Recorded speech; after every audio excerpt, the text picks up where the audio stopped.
And I'm Sharina Cano, and in today's World News headlines, Sudan accused of declaring war against southern neighbor. 54 Syrian civilians, 3 intel officers killed in nationwide violence. DOJ probing Walmart for reported bribes in Mexico. New U.S. sanctions target digital guns for hire in Syria and Iran. Critics decry proposed CISPA cybersecurity bill granting unfettered access to online info. Judge OK subpoena for OW's protesters' Twitter records. Supreme Court rejects bid by Nigerians to hold Chevron accountable for murders. Amnesty says Shell oil spill in Nigeria at least 60 times larger than reported. USA Today alleges retaliation for Pentagon propaganda investigation. Merrick fined $321 million for improper Vioxx marketing. Disability rights groups protest Medicaid cuts, more than 100 arrests. 10 arrests protesting planned closure of Chicago mental health clinics. California voters to consider death penalty referendum. GVTV News would like to say the views expressed on our news broadcast do not necessarily reflect the views of NCTV Digital Media Center.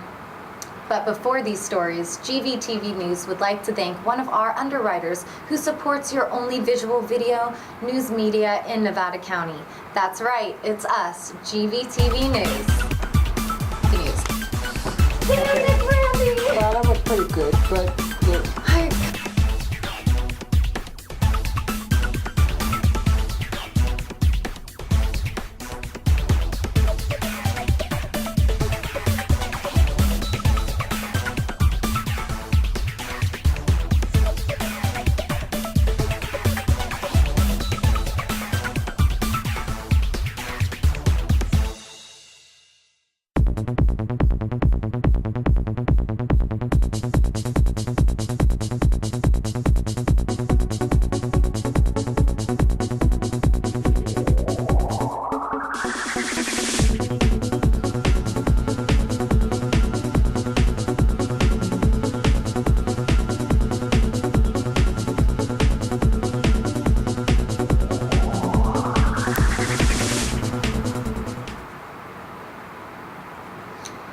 In today's first world news story, tension appears to be rapidly escalating between Sudan and South Sudan in a conflict over oil profits and territorial disputes.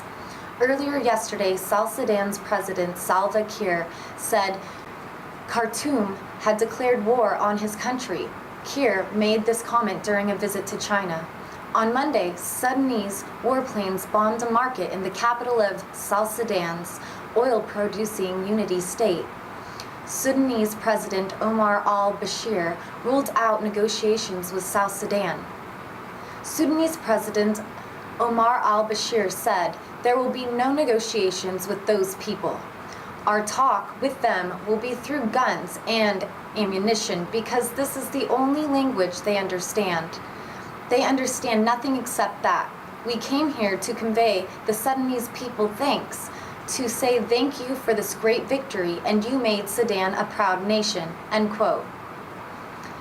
Syrian activists say 54 civilians were killed across the country Monday as violence continues despite a UN-backed ceasefire and a unanimous vote by the United Nations Security Council over the weekend to send 300 observers to monitor the truce. Meanwhile, on Tuesday, 3 Syrian intelligence officers were reportedly killed in Damascus.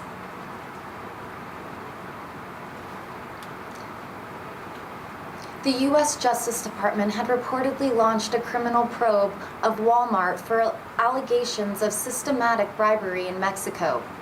An investigation by the New York Times found that Walmart paid more than $24 million in bribes to win construction permits in Mexico. The company failed to report any of the information to law enforcement at the time. On Monday, David Tovar, a Walmart spokesman, responded to the report. On Monday, the value of Walmart's stock fell 5%, In Mexico, legal analyst John Ackerman said the Walmart scandal should encourage the nation's presidential candidates to strengthen anti-corruption laws. President Obama spoke at the U.S. Holocaust Memorial Museum Monday and used the speech to announce new sanctions against Syria and Iran for using the internet and social media to target activists. The Obama administration said the sanctions will go after so-called digital guns for hire. End quote. President Obama said, "I've signed an executive order that authorizes new sanctions against the Syrian government and Iran and those that abet them for using technologies to monitor and track the targets of citizens for violence. These technologies should not empower. These technologies should be in place to empower citizens, not to repress them. And it is one more step that we can take towards the day that we know will come. The end of Assad regime that has brutalized the Syrian people and allowed the Syrian people to chart their own destiny." End quote. In news from Capitol Hill, House lawmakers are expected to vote this week on a cybersecurity bill that has faced widespread criticism for violating privacy rights online. The Cyber Intelligence Sharing and Protection Act, or CISPA, would allow internet companies to hand over confidential consumer records and communications to the National Security Agency and other intelligence and law enforcement agencies. In a letter on Monday, 18 Democrat House members expressed concerns about the bill's broad and ambiguous language. They wrote that unless specific limitations were put in place, the bill would, for the first time, grant non-civilian federal agencies such as the National Security Agency unfettered access to information about Americans' internet activities and allow those agencies to use that information for virtually any purpose. Nearly 750,000 people have signed an online petition to stop CISPA. A Manhattan criminal court judge has ruled prosecutors can subpoena the Twitter records of an Occupy Wall Street protester. The judge also ruled the activist Malcolm Harris does not have legal standing to challenge a subpoena directed to Twitter. Harris was one of the 700 people arrested during an Occupy-related protest on the Brooklyn Bridge in October. Harris lawmaker Martin Stoller said the subpoena violates Harris's privacy and free association rights. The U.S. Supreme Court has turned away an appeal by Nigerians seeking to hold Chevron accountable for the 1998 murder of protesters in Niger Delta. The actions come a week after the High Court ruled that corporations cannot be sued under the 1991 Torture Victim Protection Act. Oil giant Shell is being accused of dramatically underestimating the size of a 2008 oil spill in Niger Delta of Nigeria. Shell's officials' investigation says about 1,600 barrels of oil was leaked out over a 72-day period, but a new independent assessment obtained by Amnesty International shows the spill was at least 60 times larger. Amnesty says between 103,000 to 311,000 barrels were spilled. The newspaper USA Today says 2 staff members who reported on the Pentagon's extensive propaganda campaigns have been facing a retaliatory propaganda campaign of their own. The paper says fake web addresses, Twitter and Facebook accounts were set up in the names of the editor Ray Locker and reporter Tom Van Brook, who bylines appear on stories about the military's so-called information operation program. According to USA Today, the program spent hundreds of millions of dollars on marketing campaigns in Iraq and Afghanistan that they have largely been found ineffective. Locker called for the fake accounts a clear attempt at intimidation that has failed. A Pentagon spokesman denied any involvement. A federal judge has sentenced the pharmaceutical giant Merck to pay a $321 million criminal fine for improperly marketing its Vioxx painkiller a decade ago. The pill was approved in 1999 as a painkiller, but Merck also allegedly promoted Vioxx for treatment for rheumatoid arthritis before it was approved for that use. In related settlement reached in November, Merck agreed to pay more than $600 million to the federal government for a wider range alleged improprieties.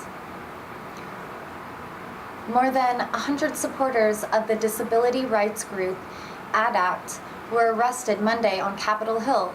They were protesting proposed Medicaid cuts that ADAPT claims would force more sick and elderly people into nursing homes. Chicago police arrested 10 people Monday night, calling for the city to keep open several mental health clinics. The arrests occurred outside the Woodlawn Mental Health Clinic, which is scheduled to close on April 30th.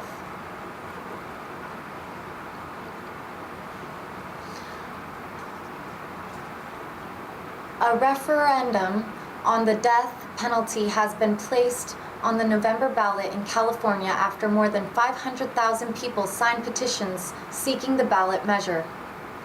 If passed, the measure would make California the 18th state in the nation without a death penalty. More than 700 people are on California's death row. That's it for today's World News today, and now we would like to thank one of our underwriters who supports your only visual video news media in Nevada County. That's right, it's us, GVTV News. Soundcheck Music Center, the rock and roll connection. We have guitars, amps, drum equipment, sound accessories, lessons, and repairs. We are located at 671 Maltman Drive, Grass Valley. 530-272-7236, open 7 days a week.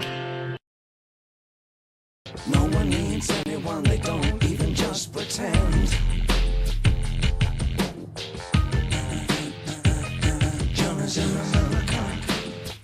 I'm afraid of Americans. I'm afraid of the world. I'm afraid I can't help it. I'm afraid I can't. I'm afraid of Americans. I'm afraid of the world. I'm afraid I can't help it. That's right, it's time for the police blotter, and the pictures in the blotter are not from these actual events but used for visual aid only. Grass Valley Police Department, Sunday. 11:25 a.m., a caller from the 100 block of West McKnight Way reported juveniles panhandling who could not be located. 11:59 a.m., a caller from the 100 block of Dorsey Drive reported a man who might be under the influence and possibly drug activity. 1:02 p.m., a caller from the 500 block of Morgan Ranch Drive reported a burglary through a garage window during the night. 2:04 p.m., a caller from the 300 block of Bennett Street reported a man and woman climbed a fence and were going through ashtrays.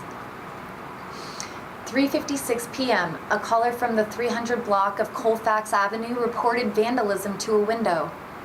4:58 p.m., a caller from Condon Park reported finding a syringe. 7:09 p.m., a caller from the 200 block South Auburn Street reported 3 or 4 juveniles on the school office roof. Monday. 12:03 a.m., a caller from the 100 block of Lucas Lane reported a fight with 10 involved. The people were uncooperative and did not want charges. 1:44 a.m., the caller from the 400 block of Mill Street reported the neighbors were yelling at each other. 1:50 a.m., a caller from the 100 block of Neal Street reported a man possibly passed out with a skateboard. He had been drinking and was leaving. 2:41 a.m., a caller from the 300 block of Bennett Street reported a drunken man caused a disturbance. He had been locked out and was going in. 6:30 a.m., a caller from the 600 block of Lee Street reported the theft of a cell phone. Nevada County Sheriff's Office, Sunday.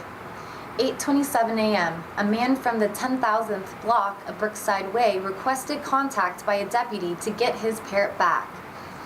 8:58 a.m., a woman from the 14,000th block of Timber Lane reported a scam phone call. 9:06 a.m., a caller from Cruz on Grade and Tylerfoot Crossing Road reported hearing 10 to 12 gunshots. 10:13 a.m., a woman from Sharon Way reported a fight with her son over his smoking marijuana in the house.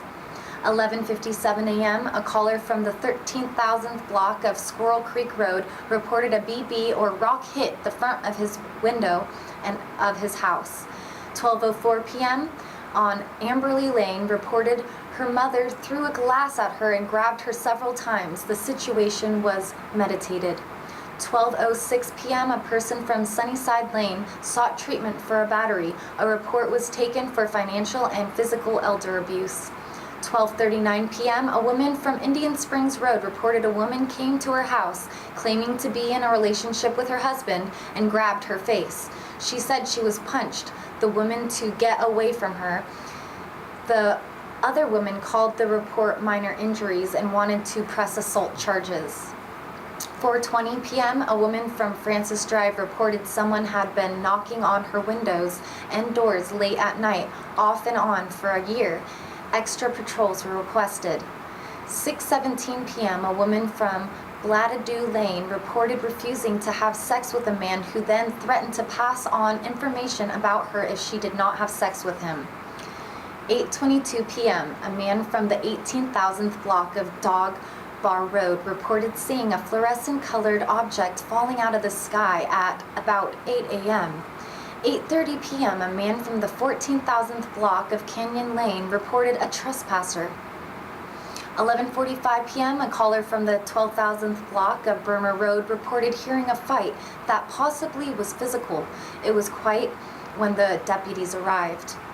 Monday, 11:43 a.m., a man from Ladybird Drive reported finding a confused woman upstairs in bed when he got home. A person was arrested on suspicion of being under the influence of a controlled substance.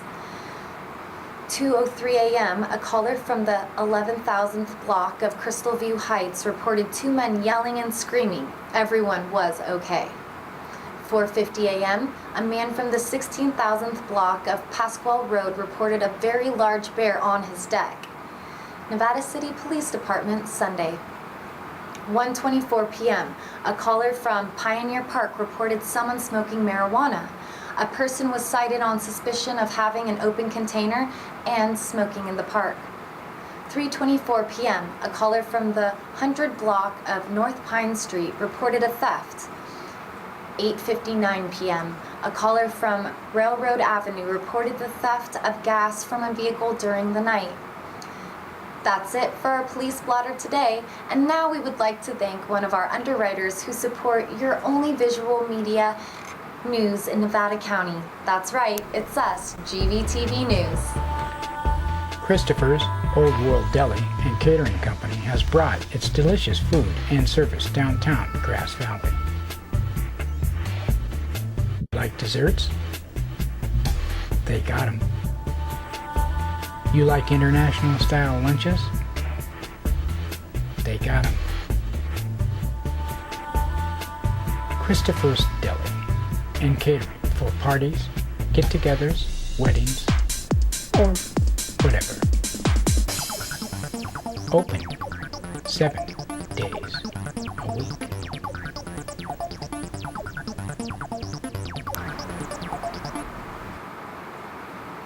In local news headlines, PV man arrested on burglary charges. False name doesn't help alleged drug suspect. Alta Sierra man arrested for allegedly throwing knives at his son. In today's first local story, written by Liz Keller of the Union, a Penn Valley man remains in county jail after allegedly burglarizing a house and then texting the victim's son. Nevada County Sheriff's deputies responded to a burglary report in the 12,000 block of Alta Sierra Drive at about 5 p.m. Friday. The homeowners reported a number of items missing, including jewelry, and allegedly told the deputies his son might have been responsible. Deputies contacted the son, who pointed the finger at Christopher Norman Rex, 26, said Sheriff Keith Royal. He said Christopher had texted him that he ripped off the items because the son owed him money, Royal said. Rex was arrested on suspicion of second-degree burglary, possession of drugs, paraphernalia, and violating probation. He was being held in lieu of a $26,000 bail. In another Liz Keller story, the third time was not the charm for the Grass Valley man who allegedly gave Nevada County Sheriff deputies a false name. The deputies have responded to a 911 call regarding a disturbance that possibly involved a firearm in the 11,000th block of Forest View Drive at about 7:50 p.m. Friday. When they arrived, the reporting party pointed that a man in a vehicle and a woman standing in a driveway as having been involved in the disturbance. Sheriff Keith Royal. A second man came out of the residence and was allegedly identified as the person who had the gun.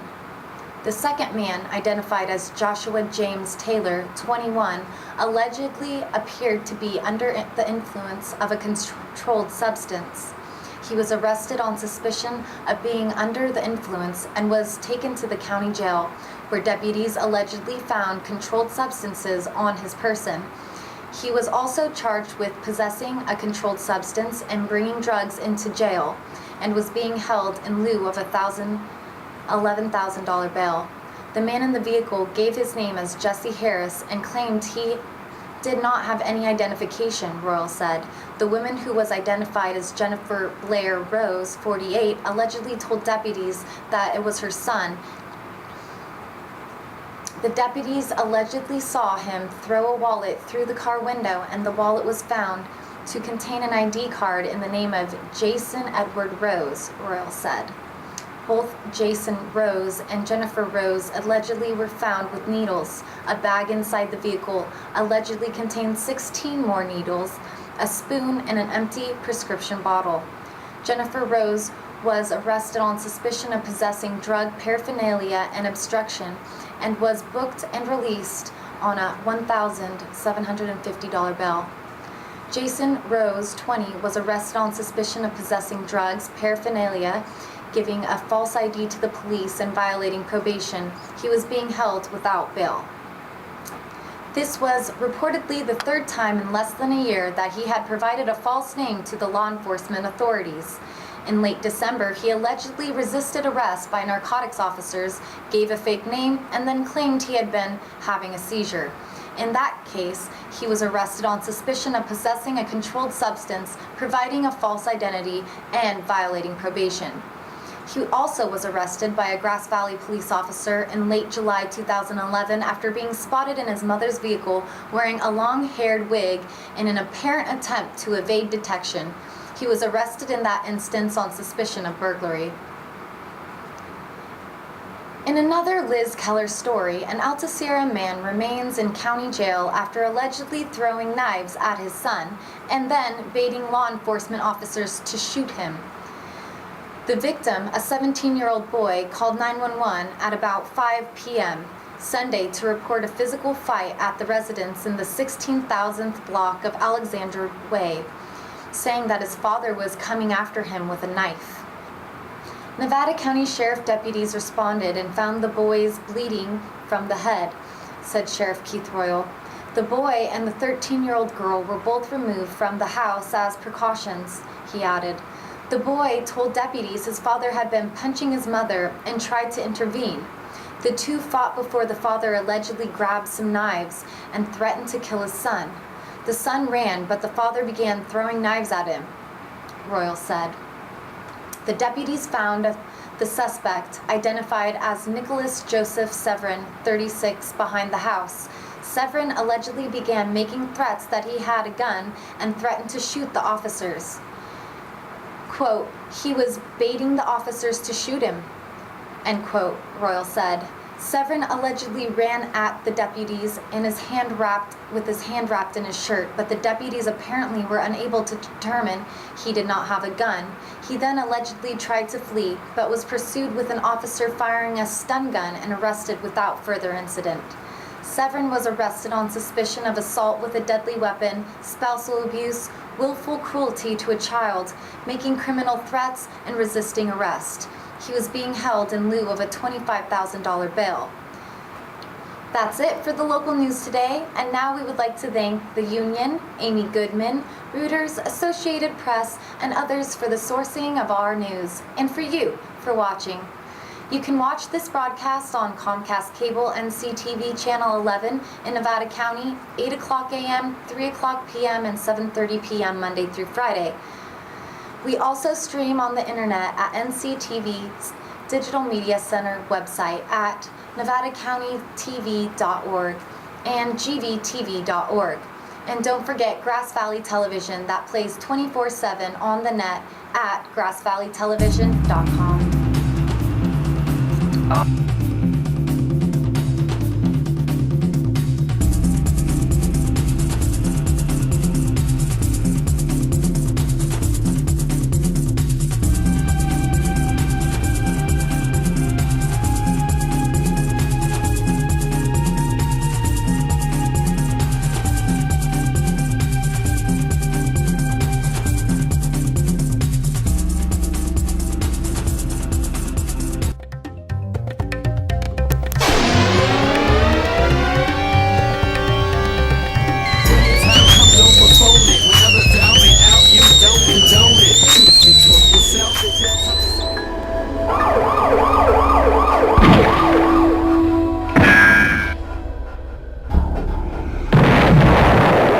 Like a zest for